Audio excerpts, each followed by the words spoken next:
Olá, cabeçudos, cabeçudas, sejam bem-vindos para mais um vídeo no canal. E hoje nós vamos falar sobre um assunto que é incrível, que é sobre os tumores periampulares. Vem comigo, vem!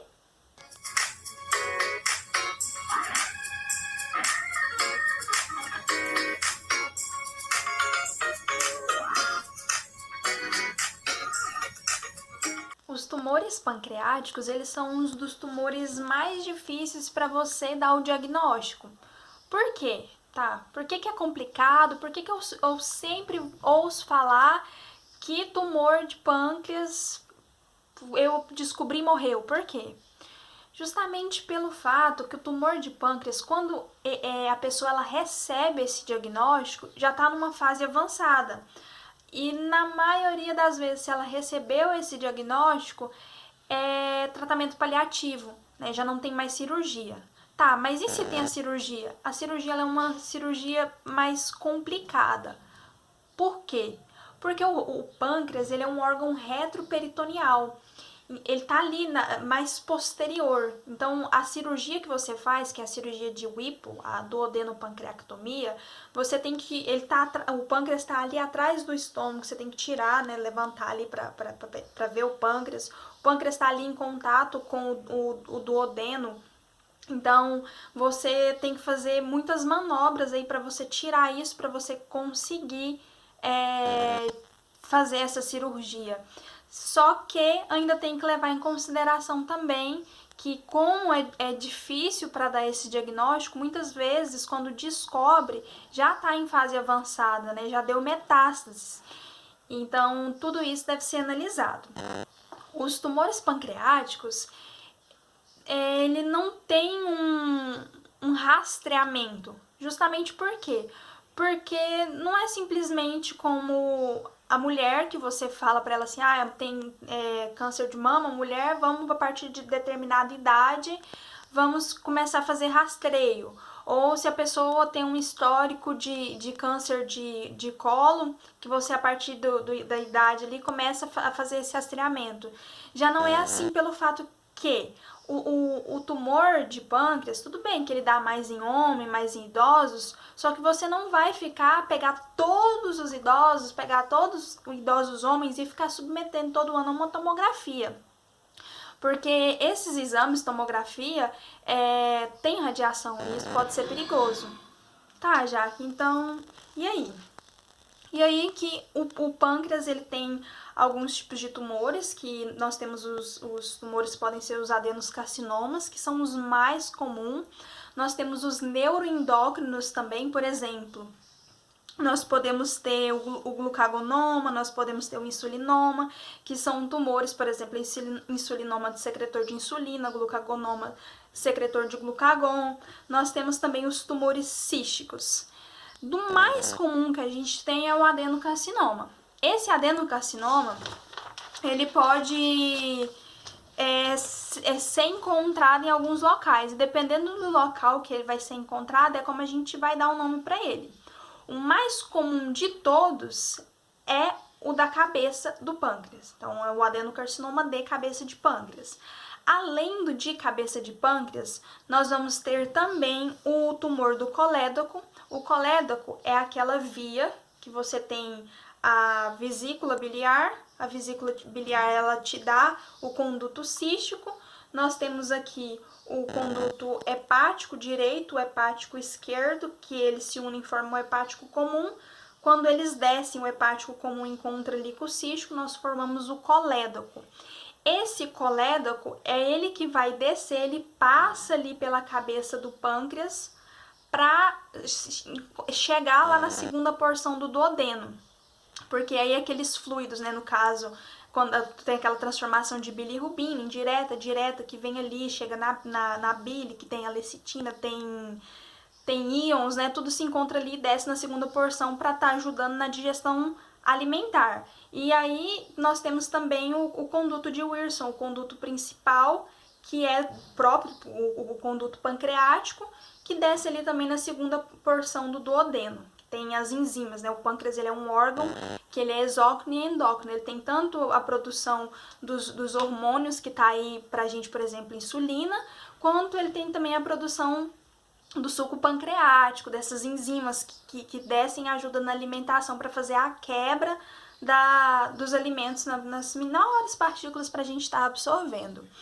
E tá, já que isso tudo, que é o que da questão que eu tenho que entender sobre isso tudo? A questão é justamente essa. Por esse conduto, por esse conduto passar ali próximo, né, da cabeça do pâncreas, passar nessa região, se eu tenho um tumor ali, eu posso gerar uma obstrução. Essa obstrução que eu gero, pensa, é um conduto que está passando, né, todo o líquido ali que precisa passar, tá passando, e aí você obstrui. O que acontece? Você vai ter uma êxtase, né? E aí que a gente chama que é bem característico, não é exclusivo, não é patognomônico, mas pode ser pensado que no caso nós vamos ter uma tríade que... Vamos achar aqui. Que é a icterícia colestática. O que acontece? O que é essa síndrome que a gente vai ter? Não é esse o nome, eu me fudi. Mas calma aí que nós achamos. Não, tá certo. É a icterícia colestática. Que vai ser colúria, colia e a icterícia. Né? O tumor tá ali obstruindo o conduto, que ele cresce na cabeça do pâncreas, ele pode obstruir, cresce no colédoco, pode obstruir. Qualquer desses tumores que crescem, que são tumores pancreáticos que crescem, os adenocarcinomas podem obstruir e gerar essa sintomatologia. Tá, então nós temos a icterícia, obstruiu, a bilirrubina que estava ali vai para o sangue, a pessoa começa a ter essa coloração amarela.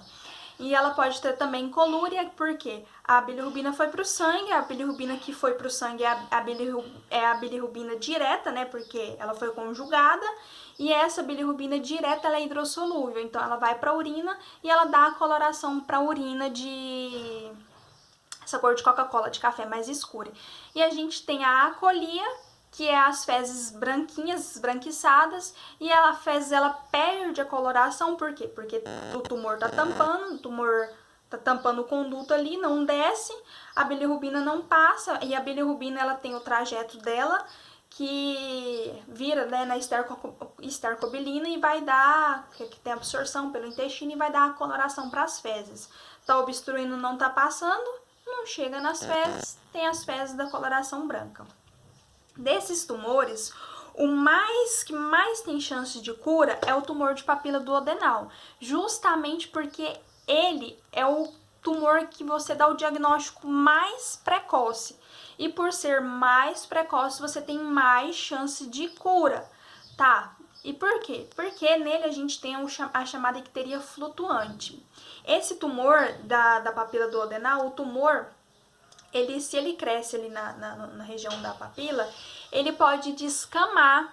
E aí, quando ele descama por faltar vascularização, se ele cresce, aí baixa os níveis, né, da obstrução.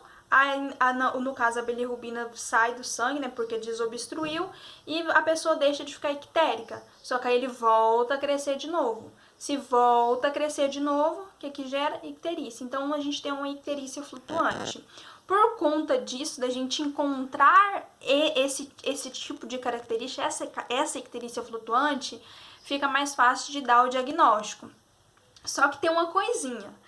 Em relação a essa tríade que a gente tem da icterícia, quando a gente pensa, né, na icterícia, a colúria, a gente tem que ter em conta também que não é só o tumor de pâncreas, esses tumores adenocarcinomas que vão gerar essa tríade. E por isso que é difícil, tá, Jaque? Mas e se meu paciente já foi idoso, um paciente que tem pancreatite crônica, um paciente tabagista, um paciente que tem esse histórico? Beleza, a gente já pode começar a ir pelos caminhos aí para estar fazendo esse diagnóstico. Mas se a gente encontra, por exemplo, essa tríade, a gente pode estar pensando em outros tipos de enfermidades. E uma dessas primeiras coisas que a gente tem que pensar é na coledocolitise, né? Porque a coledocolitise, ela gera essa tríade. Tá, mas aí se for um paciente jovem, já vou direto para fazer diagnóstico, pensar que é tumor? Não. né? Você tem que ir de acordo com a clínica também, tem que ver epidemiologia, tudo isso está relacionado. E como é que eu faço o diagnóstico? A primeira coisa que você tem que pôr na cabeça é que se você encontrou o paciente que tá com essa tríade, você vai pensar no quê?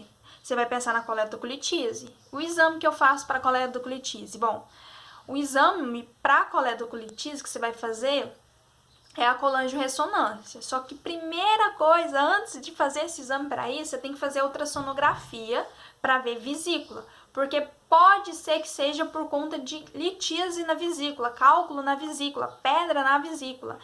E aí, se você vê essa pedra, pode ser que provavelmente isso está gerando a coletocolitise. Tá, se eu não vejo pedra e eu tô suspeitando da coletocolitise, aí eu faço, no caso, a colangiorressonância.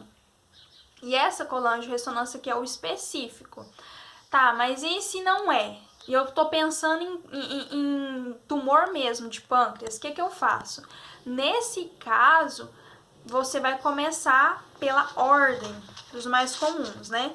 No caso, o primeiro mais comum que nós temos aí que eu falei é o tumor, é o adenocarcinoma.